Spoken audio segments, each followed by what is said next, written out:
पाहत आहात प्रभारी टाइम्स टीव्ही। चला सत्य बघूया।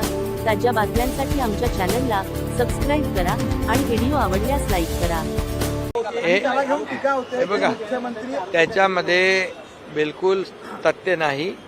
विरोधकांकडे दुसरा मुद्दा आरोप करण्याशिवाय नाही। आणि या जी काही अध्यक्षांकडे जी हिअरिंग झाली, सुनावणी झाली, त्याचा निकाल होईल।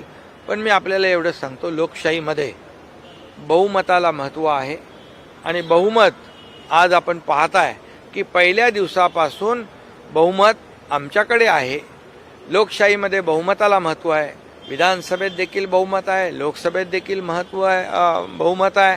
आणि त्याचबरोबर निवडणूक आयोगाने देखील अधिकृत शिवसेना पक्ष म्हणून आणि अधिकृत सिम्बॉल धनुष्यबाण अधिकृतपणे आमच्या पक्षाला दिलेला आहे। त्यामुळे मला वाटतं मेरिटप्रमाणे जो निकाल मेरिटप्रमाणे मिळाला पाहिजे आणि बहुमताला या लोकशाहीमध्ये महत्त्व आहे। आम्ही कुठल्याही प्रकारे जे नियमाप्रमाणे नियम सोडून कुठलंही काम केलेलं नाही। नियमाने हे सरकार स्थापन झालेलं आहे, घटनेने दिलेल्या अधिकाराप्रमाणे हे सरकार स्थापन झालेलं आहे। आणि त्यामुळे बहुमत लक्षात घेऊनच निवडणूक आयोगाने, मी पुन्हा एकदा सांगतो की आम्हाला पक्ष म्हणून शिवसेना आणि धनुष्यबाण रेकग्नाइज त्यांनी केलेला आहे। आणि मला वाटतं, मला खात्री आहे, अपेक्षा आहे की मेरिटप्रमाणे निकाल लागायला पाहिजे।